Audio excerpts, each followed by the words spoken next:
Glass ఉద్ది పప్పును జతగా కలుపుకో, మరో గ్లాసు అటుకులను కూడా నువ్వు చేర్చుకో.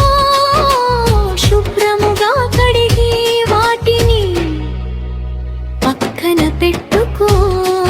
2 గల్లసులా 6 గంటల సేపు వాటిని బాగా నాననివ్వు. మెత్తగా పిండిని రుబ్బి కాసేపు ఉంచనివ్వు.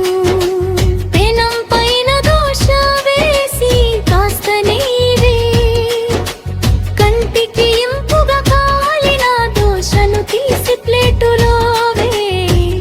అల్లం చట్నీతో తిన్నా, కొబ్బరి పచ్చడితో నంచుకున్నా, సామెల దోశల రుచికి సాటి ఏదీ లేదన్నా. ఆరోగ్యమే మహాభాగ్యం అని చాటి చెప్పరమ్మా. రోజువారీ కూడులో సామెలను చేర్చరమ్మా. పీచు పదార్థం ఎక్కువున్నదివే ఔషధం, బరువును తగ్గించి చూపే చక్కని మార్గం. షుగరు వ్యాధిని అదుపులో ఉంచే గుణముందిందులో, గుండెకు బలమిచ్చి కాపాడును ప్రతి నిమిషంలో.